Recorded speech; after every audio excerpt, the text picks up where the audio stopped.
Good evening everyone. जैसा कि आप सब लोगों को मैंने बताया था कि आप सभी लोगों की semester exam point of view से क्लासेस चलेंगी, ठीक है।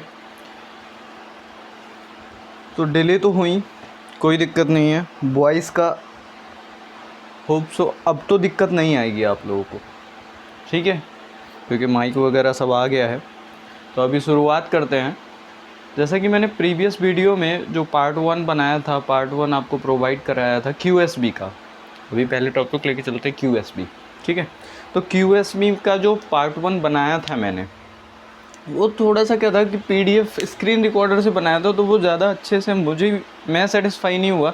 तो आप लोग क्या होगे, तो फिर से नए सिरे से शुरू करते हैं। नए सिरे से शुरू ये करेंगे QSB, ठीक है। उससे पहले मैं आप लोगों को एक बात बता देना चाहता हूँ। क्या? देखो भाई, वीडियो कंटेंट में कोई कंप्रोमाइज़ नहीं, बट क्वालिटी में थोड़ा बहुत कंप्रोमाइज़ करना पड़ेगा आपको, ठीक है। कोऑपरेट करना पड़ेगा आप लोगों को। दूसरी चीज़, कंटेंट पे ध्यान दीजिए, मतलब अर्जुन बनिए, इधर उधर भागिए नहीं, ठीक है ना। दूसरी चीज़, एक बात और कहना चाहूँगा कि भाई मैं बहुत सोच रहा था कि कूलर वगैरह लगाया जाए, लेकिन कूलर लगाने से क्या होगा, कूलर चला तो लो, फिर कूलर की आवाज़ आएगी, मेरी तो आएगी भी नहीं, है ना। बट अपने को क्या करना है कि पढ़ना है ना। तो फ़ैन से ही काम चलाना पड़ेगा। और दूसरा, अगर पसीना आता भी है भाई, अब एक बात बताओ, गर्मी के मौसम में पसीना नहीं आएगा तो क्या होगा, ठंडी के मौसम में आएगा क्या पसीना। तो मौसम से प्रभावित ना होते हुए भाई पहुँचते भी जाएंगे और पढ़ाते भी जाएंगे। आप लोग भी कॉपी पेन लेके बैठिए, मेहनत करते रहिए। हम यही देखते रहें कि गर्मी ख़त्म हो, गर्मी ख़त्म हो, तो गर्मी तो ख़त्म नहीं होगी, वो अपने टाइम से ही जाएगी। लेकिन अपना पढ़ाई जो है, एग्ज़ामिनेशन गर्मी में ही हो रहा है तो क्या करोगे, एग्ज़ाम अपना गर्मी में ही है तो क्या कर सकते हो। चलिए खैर शुरू करते हैं, टाइम वेस्ट ना करते हुए, क्योंकि टाइम वेस्ट बहुत हो जाता है। QSB का मतलब क्या होता है भाई, जान तो लें ये है क्या। देखो, पहली चीज़ मैं आप लोगों को बता दूं कि किसी भी चीज़ के बारे में जानने के लिए 4 तरह से उसके बारे में जाना जाता है। जानने के लिए हमें 4 चीज़ें पढ़नी होती हैं। क्या? देखिए ध्यान से,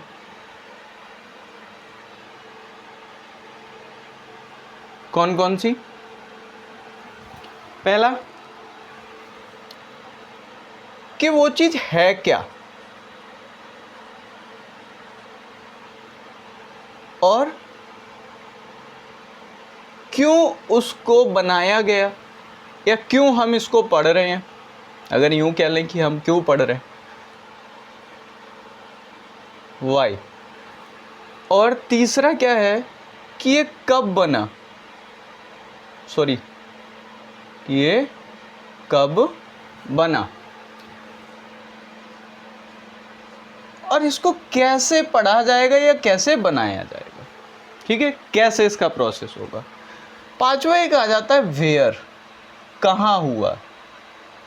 तो वेयर इंजीनियरिंग में ज़रूरत नहीं है, कब बना ये भी ज़रूरत नहीं है, लेकिन ये चीज़ है क्या और क्यों इसको पढ़ा जा रहा है, या फिर कैसे इसको करते हैं। तो ये 3 चीज़ें बहुत इम्पॉर्टेंट हैं। तो हम तीनों ही चीज़ों के बारे में जानेंगे, और बाकी ये सब मिटा देते हैं, है ना, ये सब मिटा देते हैं। इसके बारे में तो जानने की ज़रूरत है नहीं। अब आइए देखते हैं कि QSB है क्या। पहला पोर्शन इधर पे लेके चलते हैं, पहले पोर्शन में, ठीक है। QSB क्या है, आपको नाम से पता लग रहा होगा। सबसे पहले सब्जेक्ट का कवर पेज पढ़ते हैं, quantity surveying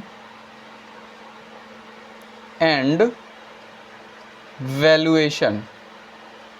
quantity surveying and valuation, quantity surveying and valuation. अब क्वांटिटी सर्वेइंग क्या है बेटा, क्वांटिटी सर्वेइंग फिर 2 पार्टों में बंटता है, एस्टिमेटिंग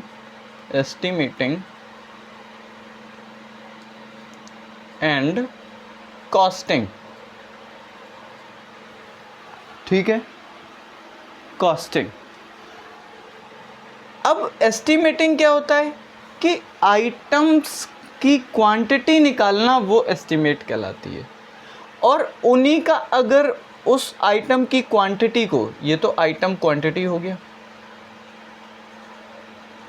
और अगर इसको हम मल्टीप्लाई कर दें रेट से तो वो निकल के आ जाती है कॉस्ट। अगर हम इसको मल्टीप्लाई कर दें रेट से तो वो कॉस्ट निकल के आ जाती है। ठीक है, इतना समझ में आ रहा है कि क्वांटिटी सर्वेइंग के अंदर दो पार्ट होते हैं, एक तो एस्टिमेटिंग होता है, दूसरा कॉस्टिंग होता है। ठीक है, एस्टिमेटिंग आइटम्स की क्वांटिटी फाइंड आउट करते हैं हम लोग, उसके बाद में अगर रेट से उसको मल्टीप्लाई कर देते हैं तो वो हमारा क्या कहलाता है, कॉस्टिंग कहलाता है। ठीक है, इतना समझ में आ गया। वैल्यूएशन एग्जिस्टिंग स्ट्रक्चर का किया जाता है, मतलब बना हुआ स्ट्रक्चर। ऐसा कोई ज़रूरी नहीं है कि 10 साल 20 साल पुराना ही होना चाहिए। आप बना के खड़ा कीजिए स्ट्रक्चर, या स्टैंडिंग में पोजीशन में लेके आइए, उसके बाद भी आप वैल्यू उसकी लगा सकते हैं। वैल्यू तो हमेशा उसकी ज़्यादा होगी। ठीक है, कॉस्ट से, जो कंस्ट्रक्शन कॉस्ट होती है उससे ज़्यादा ही होती है वैल्यू। ठीक है, अब एक बात बताओ, आपने बीटेक किया या डिप्लोमा किया, तो आपका जो लोग गवर्नमेंट कॉलेजेस में पढ़ रहे हैं उनका तो फ्री ऑफ कॉस्ट ही हो गया, क्योंकि जितना जमा करते हैं उससे थोड़ा बहुत ज़्यादा ही आता है वापस, है ना। जितना जमा करते हैं उससे थोड़ा बहुत ज़्यादा ही वापस आता है, ऐसा तो है नहीं कि कम आता है। और जो लोग प्राइवेट में कर रहे हैं, प्राइवेट कॉलेज से, तो उन लोगों का क्या होता है, उन लोगों का थोड़ा ज़्यादा फीस जमा हो जाती है। ठीक है, लेकिन उनकी कभी वापस आती भी है, कभी नहीं भी आती है। अब वैल्यूएशन की बात आती है। ये तो हो गया कॉस्ट, कि आपने कितने पैसे में किया। सपोज करो 1 लाख रुपए में किया, ठीक है। उसके बाद जब आपकी शादी होती है तो वो चेक मिलता है या नहीं मिलता है, बताइए आप। या फिर यूँ कह लें कि जब आपने डिप्लोमा कर लिया तब आपकी वैल्यू बढ़ जाती है, और डिप्लोमा करने से पहले आपकी वैल्यू क्या होती है, सबके समान ही होती है, फिर आप अलग दिखने लगते हैं। डिप्लोमा करने के बाद या बीटेक करने के बाद, जो भी है प्रोफेशनल कोर्सेज, जो भी आपका आगे सेक्टर है, ठीक है। चलिए, ये तो हो गया सब्जेक्ट के बारे में। अब ये क्यों पढ़ते हैं बेटा, हम क्यों पढ़ते हैं, है ना, पढ़ना क्यों होता है। अब एक बात बताओ, सबसे पहले बात करते हैं एस्टिमेटिंग की। एस्टिमेट क्यों बनाते हैं, बताइए, सोचिए, थोड़ा दिमाग पे जोर डालिए, थिंक कीजिए। एस्टिमेट क्यों बनाते हैं, ताकि हमको आने वाला जो हमारी पॉकेट पे, जो हमारे ऊपर जो खर्च होने वाला है, या हमारी पॉकेट से खर्च होने वाला है, उसके बारे में अनुमान लगाया जा सके, या जो हम प्रोजेक्ट तैयार कर रहे हैं उसके बारे में अनुमान लगाया जा सके कि हाँ इतना खर्च हो जाएगा। मेरे पास 100 रुपये हैं और मैं रेस्टोरेंट में खाना खाने जा रहा हूँ, तो मेरा 50 रुपये में काम हो जाएगा। मतलब 100 रुपये से मुझे वहाँ बेइज्जती झेलनी नहीं पड़ेगी, है ना।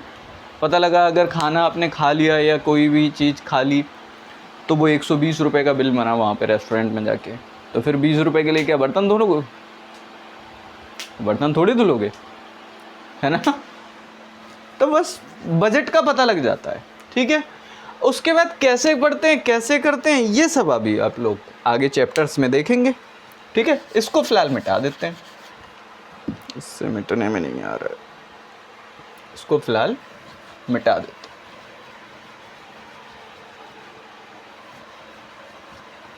कल तक का और सब्र कीजिए, आज वॉइस का प्रॉब्लम आप लोगों का दूर हुआ, अब कल बोर्ड भी आ जाएगा, ठीक है।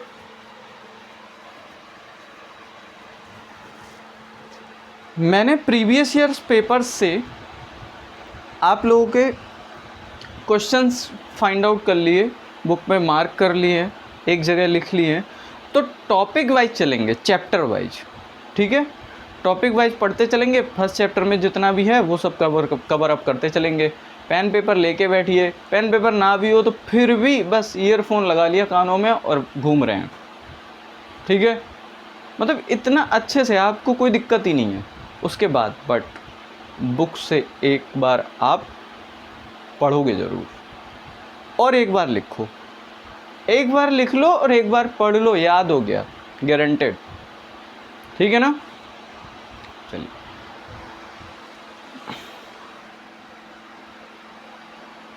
एक मिनट मुझे दीजिए।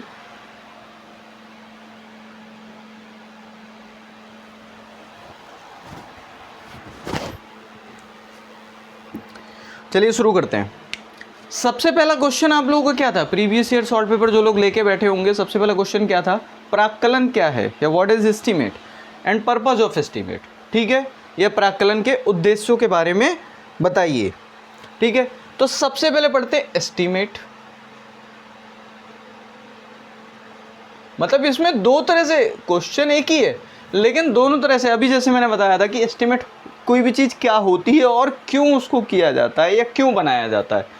तो एस्टीमेट क्या है और पर्पस का मतलब उसको क्यों हम बना रहे हैं। ठीक है, तो वो पर्पस ही हो गया। एस्टीमेट क्या होता है? मैंने फर्स्ट वीडियो जो आपकी स्क्रीन रिकॉर्डर से भेजी थी वो आप लोग देख सकते हो, पार्ट 1 जिसका है, प्रीवियस पेपर पार्ट 1, उसको देख सकते हो। बहुत अच्छे से समझाया हुआ है, लेकिन फिर भी थोड़ा बता देते हैं। एस्टीमेट क्या होता है? जैसे मान लो आपके घरों में शादियां तो हुई होंगी, घरों में आपके शादियां तो हुई होंगी, नहीं हुई हैं? बिल्कुल हुई होंगी। ठीक है, तो शादियों से पहले हाँ 10,000 रुपये आइसक्रीम वाला ले लेगा, 10,000 रुपये आइसक्रीम वाला ले लेगा, 2,000 रुपये ये ले लेगा, 2,000 रुपये वो ले लेगा, कुल मिला के अपना 15-20 लाख रुपए में काम चल जाएगा। ठीक है, थोड़ा बहुत बढ़ा के ही रखा जाता है, 2-4%, है ना? तो आपने क्या किया? क्या शादी होने के बाद पैसा इकट्ठा करते हो? पैसा तो पहले ही इकट्ठा करना पड़ेगा, सेविंग्स तो पहले ही रखनी पड़ेगी, बचा के तो रखना पड़ेगा ना। तो क्या करते हो आप शादी करने के लिए? मान लिया आप ही की शादी है, शादी की आपने, हैं? शादी करने से पहले आपके पापा ने बोला, पापा ने सोचा होगा, थिंक किया होगा, आपके पिताजी की सोच क्या है? पिताजी ने क्या किया? एक अनुमान लगा लिया, अनुमान लगा लिया। क्या? शादी होने से पहले, शादी से पूर्व या पहले। इस वर्ड को मत भूलना भाई, ठीक है? और शादी होने के बाद क्या होता है अभी देखेंगे। पूर्व अनुमान लगा लिया कि भैया हमने 15 से 20 लाख रुपए, 15 से 20 लाख रुपए खर्च हो जाएंगे।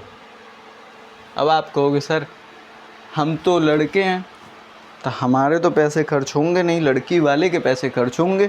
बेटा बराबर का खर्च होता है, चाहे वो लड़की वाला हुआ या लड़के वाला। ठीक है, देखिए ध्यान से, 15 से 20 लाख रुपए खर्च होंगे, अनुमान लगा लिया, लेकिन यहां हुए 22 लाख रुपए। देखो कितनी कीमत बढ़ गई आपकी डिप्लोमा करने के बाद, ये देख रहे हो, 22 लाख रुपए।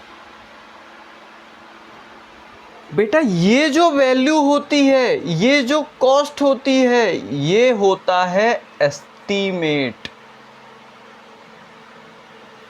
एस्टीमेटेड वैल्यू या एस्टीमेटेड कॉस्ट। और ये जो 22 लाख रुपए निकल के आया, 22 लाख का जो खर्च हुआ आपकी शादी में, ये कब निकल के आया? After marriage. ठीक है, ये क्या है बेटा? ये होती है एक्चुअल कॉस्ट। अब देखो यहां पे 2 क्वेश्चन तैयार हो गए आपके। जस्ट इसी प्रीवियस ईयर पेपर में आगे एक शॉर्ट नोट्स लिखने को आएगा, वास्तविक लागत, जिसे बोलते हैं एक्चुअल कॉस्ट। इसी में 3 क्वेश्चन तैयार हो जाएंगे आपके। वास्तविक लागत, एक्चुअल कॉस्ट। ठीक है, देखिए ध्यान से, एस्टिमेटेड कॉस्ट या फिर एस्टिमेट समझ गए और एक्चुअल कॉस्ट समझ गए। अब ये शादी को अब इंजीनियरिंग में कैसे लिखेंगे भाई, इंजीनियरिंग में कैसे लिखेंगे, ये फ्लो डायग्राम बना के आना है आप लोगों को ब्लू और ब्लैक पेन से। आप इंजीनियरिंग में कैसे लिखोगे इस शादी को, आप क्या बोल दो, मैं ब्लू पेन से लिख दूं, मैं ब्लू पेन से लिख दूं, शादी को आप क्या बोल दो, प्रोजेक्ट, या फिर कोई निर्माण कार्य या कंस्ट्रक्शन वर्क, उसका पूर्वानुमान लगाना, पूर्व अनुमान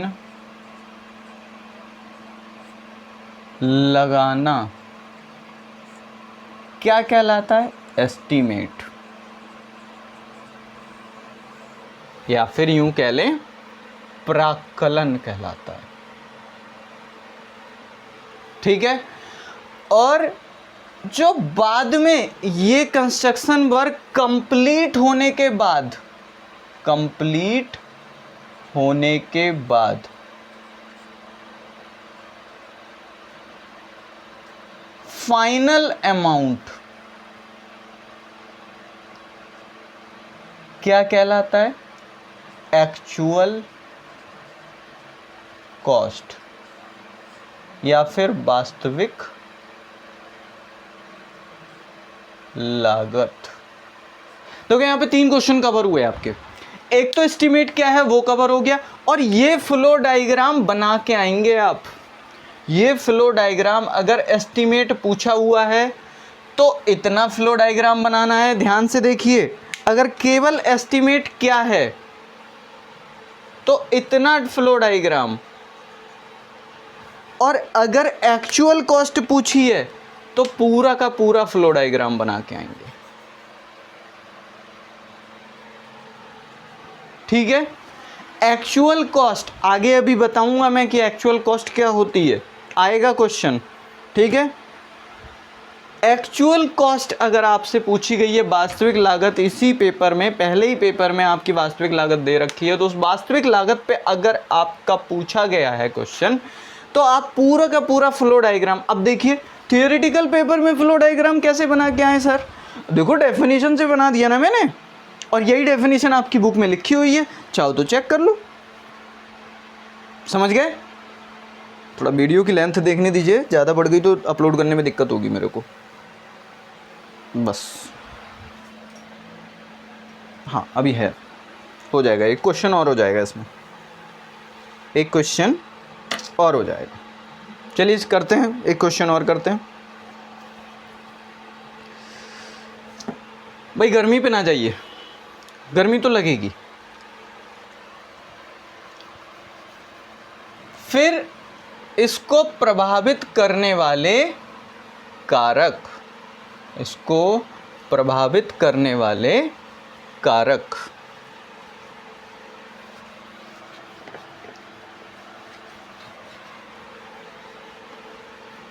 और पर्पज ऑफ एस्टीमेट, दोनों लगभग एक ही क्वेश्चन है, थोड़ा सा लिखने का ढंग बदल जाता है। देखिए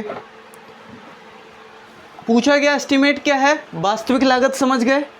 इसके बाद पूछा गया आपसे पर्पज ऑफ एस्टीमेट क्या है, आपके पास ब्लैक पेन ही है, पर्पज ऑफ एस्टीमेट, और जो भी फ्लो डायग्राम बनाएंगे ब्लू पेन से बनाएंगे और उसको कवर अप करेंगे ब्लैक पेन से। ठीक है, इस तरह से बॉक्स में बंद करेंगे। और फ्लो डायग्राम हर एक क्वेश्चन में बन सकता है, बिल्कुल भी परेशान ना हो, मैं फ्लो डायग्राम बनवाऊंगा। जैसा कि मैंने अभी फ्लो डायग्राम बनाया है कि एस्टीमेट क्या है, तो भी वही फ्लो डायग्राम बनना है, और एक्चुअल कॉस्ट के बारे में जाना कि पूछ रहा है कोई एग्जामिनर या पेपर में, तो भी वही डायग्राम ही बनाना है। पर्पज ऑफ एस्टीमेट क्या होता है, ध्यान से सुनिए। पर्पज ऑफ एस्टीमेट कि हम एस्टीमेट बना क्यों रहे हैं, तो देखिए एस्टीमेट हम बना क्यों रहे हैं, ध्यान से देखिए। सबसे पहली बात, हमको खर्चा पता लग जाता है कि हमको कितना पैसा सरकार से लेना है। ठीक है, सेकंड पॉइंट, और ये लिखने का तरीका सेम चीज़। मैंने एक वीडियो बनाई हुई है, वीडियो आपको डिस्क्रिप्शन में लिंक भी प्रोवाइड हो जाएगा, कि how to score 40+ marks in theory exam.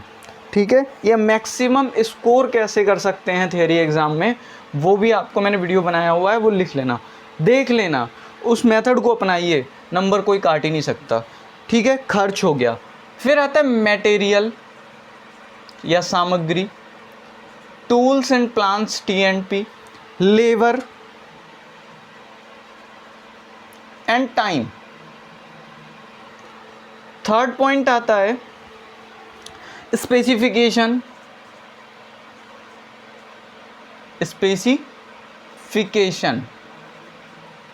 विशिष्टियाँ, भाई आइटम के बारे में जो मटेरियल है उसके बाद उसकी विशिष्टियों के बारे में पता लग जाता है आप लोगों को। फिर नेक्स्ट आता है वर्क इन प्रोग्रेस, मतलब कार्य की प्रगति पर हम कंट्रोल कर सकते हैं, वर्क पर हमारा कंट्रोल होता है, कंट्रोल ऑन वर्क।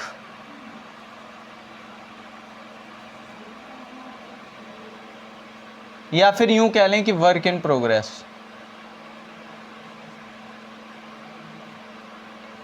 ठीक है, और टेंडरिंग में सहायता होती है। टेंडरिंग जब आपको पढ़ाएंगे, टेंडरिंग का क्वेश्चन आएगा तब बताएंगे आप लोगों को। फिर भुगतान का आधार, हम कॉन्ट्रैक्टर को ओवर पेमेंट करने से बच सकें, कॉन्ट्रैक्टर को ओवर पेमेंट ना हो, भुगतान के आधार भी इसी को माना जाता है, भुगतान का, पेमेंट का बेस, भुगतान का आधार। और वैल्यूएशन में और बंधकता में, मतलब किसी भी चीज़ को गिरवी रख रहे हो तब आप वैल्यूएशन में भी एस्टीमेट को पता लगाया जाता है ना, एस्टीमेट करते हैं वैल्यूएशन के लिए। ठीक है, अब मुझे एक बात बताओ, यहीं पे अगर आपको, ये तो हो गया पर्पस ऑफ एस्टीमेट क्वेश्चन, ठीक है। दूसरा, अगर यहीं पे आपसे ये पूछ लिया जाए, अगर यहीं पे आपसे ये एक एक लाइन लिखना ज़रूर कि हमें खर्च, जो हम सरकार से पैसा लेते हैं, बजट पास कराते हैं, उसके लिए हमें एस्टीमेट की आवश्यकता होती है।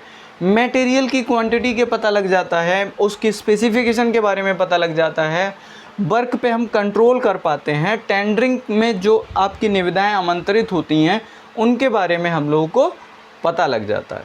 भुगतान का आधार क्या है, इन सारी चीज़ों पे, जिससे कि कॉन्ट्रैक्टर को ओवर पेमेंट ना हो सके, जितना काम किया उससे कमी दे। ठीक है, उसके बाद आप लोगों का क्वेश्चन आता है बेटा, factors influencing the cost of work. ठीक है, निर्माण लागत को प्रभावित करने वाले कारक। अब इसी में 3 क्वेश्चन बन गए हैं आपके, इस पेपर के 3 क्वेश्चन कंप्लीट हो चुके हैं, समझ लो। तीसरा 2 क्वेश्चन तो ये हो गए, तीसरा क्वेश्चन और आ रहा है। एक तो एस्टीमेट क्या है, purpose of estimate, actual cost and जो कॉस्ट को, जो कंस्ट्रक्शन कॉस्ट को, जो कंस्ट्रक्शन वर्क है उसकी कॉस्ट को प्रभावित करने वाले कारक कौन कौन से होते हैं देख लेते हैं। पहला तो मटेरियल होता है, factors influencing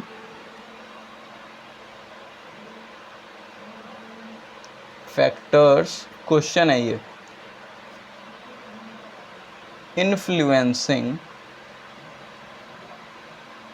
influencing the cost of work, cost of construction work, ऐसा भी चल सकता है,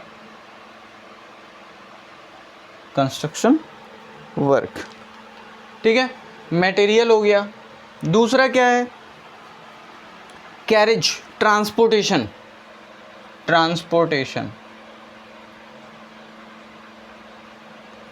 थर्ड क्या है, टूल्स एंड प्लांट्स। चौथा क्या है, लेबर। पांचवा ओवरहेड्स। 6 नंबर पे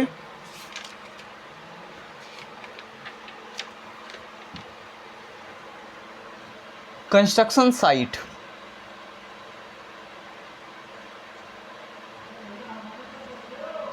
और 7 नंबर पे आता है आपका साइट मैनेजमेंट।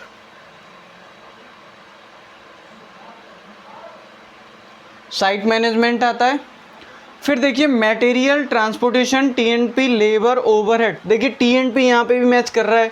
अगर टूल्स एंड प्लांट होता क्या है, देखो जगह जगह आप लोगों ने ये देखा होगा रेडी मिक्स कंक्रीट के प्लांट लगाए हुए हैं, तो भाई कंक्रीट बनाने के लिए मिक्सर वगैरह तो चाहिए ना, है। टूल्स मतलब जो मैसन होता है उसका ट्रॉल हो गया, फावड़ा हो गया, बेलचा हो गया, ये सारी चीज़ें, ठीक है। जो भी आपको एक्सीवेशन में किसी भी चीज़ की ज़रूरत पड़ेगी, सपोज़ करो जेसीबी के यूज़ हो रहा है तो भाई प्लांट्स हो गया ना, ठीक है। औजार और संयंत्र। मटेरियल कैसे करेगा, मटेरियल भाई क्वालिटी कैसी है ये भी देखना पड़ेगा, है ना, वो भी फैक्टर अफेक्ट करेगा नहीं करेगा। अगर कम अच्छी क्वालिटी का नहीं हुआ मटेरियल, आपकी ख़राब क्वालिटी का मटेरियल हुआ तो वो तो बेकार ही हो जाएगा ना, नहीं होगा। ट्रांसपोर्टेशन में, जैसे आप लोग शादी में आइसक्रीम खरीदने जा रहे हो, अब आपके लोकल टाउन में नहीं मिला आइसक्रीम, तो फिर बेटा आपको फिर मेन टाउन जाना पड़ेगा ना, डिस्ट्रिक्ट जाना पड़ेगा, मेन मार्केट में, बड़े मार्केट में। तो जब वहाँ जाओगे आप तो फिर वहाँ से वहाँ तक का किराया भी तो लेगा, या आपने अपना पेट्रोल खर्च किया नहीं किया तो कॉस्ट बढ़ जाएगी ना आप लोगों की कंस्ट्रक्शन वर्क की। ऐसे ही अगर आपको सपोज़ करो सीमेंट नहीं प्रोवाइड हुआ तो सीमेंट मंगाया आपने दिल्ली से, और दिल्ली से यहाँ तक का ट्रांसपोर्टेशन का चार्ज जोड़ेगा नहीं जोड़ेगा वो, ठीक है। लेबर क्या करती है, जैसे सपोज़ करो स्ट्राइक कर दिया, लेबर ने स्ट्राइक कर दिया तो क्या करोगे, क्या काम छोड़ के भाग जाओगे, नहीं, उसका हल निकाला जाएगा। भाई कोई कॉन्ट्रैक्टर आप दिखाओगे कि वो 400 दे रहा है, चलो हम ठीक है 450 देंगे, आप काम करना शुरू कर दो, ऐसा भी होता है। ओवरहेड्स क्या होते हैं, जैसे सपोज़ करो कोई एक्सीडेंटल केस हो गया, एक्सीडेंट हो गया, कोई भी बिल्डिंग आपने बना के खड़ी कर दी है, स्ट्रक्चर बना खड़ा कर दिया है, इस बिल्डिंग से नीचे कोई कूद गया, या लिफ्ट लगी हुई है ऊपर जाने के लिए, लिफ्ट हो गई ख़राब, डायरेक्टली नीचे आके गिर गई, और उसमें किसी लेबर का पैर फंस गया, नीचे एक बच्चा खड़ा था वो मर गया, फिर क्या करोगे, तो वो कंपनसेशन देना पड़ता है ना। कंस्ट्रक्शन साइट मेन होती है। कंस्ट्रक्शन साइट में क्या आपका जो वेज हैं, जो रास्ते हैं, वो वास्तविकता में हैं भी या नहीं है, कच्चा रास्ता तो नहीं है, पता लगा फंस गया तो फिर आपको अलग से पैसा पेमेंट करना पड़ेगा, कोई गाड़ी वाड़ी फंस गई तो, है ना, ठीक है। तो साइट के आसपास में कैसा मार्केट कैसा है, आपको जगह पे प्रोवाइड हो सकता है नहीं हो सकता है मटेरियल, ये सारी चीज़ें। साइट मैनेजमेंट क्या होता है बेटा, साइट मैनेजमेंट क्या होता है, साइट मैनेजमेंट आपके लिए एक, भाई जैसे आप लोगों की शादी हुई, चलो एग्जांपल ही लेते हैं ना, एग्जांपल अभी शादी भी करवा रहे हैं आप लोगों की, है ना, तो शादी हुई है आप लोगों की, तो भाई साहब आपने बड़ी अच्छी डेकोरेशन की, वो गेट पे 2 मुस्तंडे खड़े कर दिए, कौन कौन, ये वो कहते हैं ना द्वारपाल, वो देखियो ना श्री कृष्णा, द्वारपाल गेट खड़े रहते हैं, द्वारपाल सुदामा जी को घुसने नहीं देते हैं। वैसे ही आपकी शादी में खुद आपको नहीं घुसने दिया।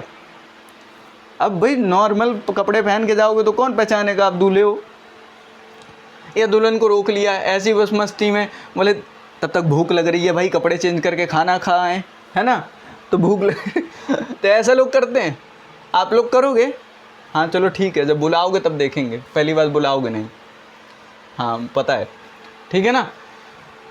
तो ये इन दोनों का पैसा दोगे नहीं दोगे। ऐसे ही प्रोजेक्ट जब आपका कोई चलता है तो उस पर एक पियोन बिठाओगे, चपरासी बिठाओगे, चौकीदार बिठाओगे नहीं बिठाओगे, चौकीदार, और एक ऑफिस बॉय भी चाहिए होगा आप लोगों को, हैं, जेई भी चाहिए होगा, सुपरवाइज़र भी चाहिए होगा, ये मैनेजमेंट में आता है। अगर मान लो आपने बहुत हायर व्यक्ति को हायर कर लिया, मतलब उच्च लेवल का आदमी, अब उच्च लेवल का आदमी तो पैसा भी तो उच्च ही लेगा, उसी हिसाब से लेगा ना, जैसी उसकी हैसियत वैसा पैसा, या जैसा उसका काम, ठीक है। चलिए, तो नेक्स्ट लेक्चर में हम नया क्वेश्चन लेके आएंगे, तो इसी के साथ इस वीडियो को समाप्त करते हैं। और दूसरा, पढ़िए, पसीने पे ना जाइए। जब मैं अपना गर्मी में मेहनत करने के लिए तैयार हूँ तो आप लोग मेहनत करने के लिए क्यों नहीं तैयार हैं, ठीक है। बाकी भाई मैंने पंखा चला रखा है तो उसकी वॉइस आ रही होगी, तो थोड़ा सा भाई इस चीज़ के लिए माफ़ी चाहता हूँ, क्योंकि मैं भी इंसान ही हूँ, है ना। और धीरे धीरे चीज़ें अपग्रेड होती जाएंगी, जैसे वॉइस का इशू ख़त्म हो गया, अब ऐसे ही और भी चीज़ें अपग्रेड होती जाएंगी, बस आप लोगों का सपोर्ट चाहिए। जाते जाते एक बात और बता देना चाहता हूँ, या कहना चाहता हूँ आप लोगों से, वो ये है कि चैनल को सब्सक्राइब ज़रूर करें, लाइक करें या ना करें मतलब नहीं, ठीक है। अगर आपको अच्छा लगेगा तो लाइक करोगे, नहीं लगेगा नहीं करोगे, वो आपका मैटर है, मेरा नहीं। मेरा पर्पज़ सिर्फ इतना है कि आप तक चीज़ें पहुंच सकें।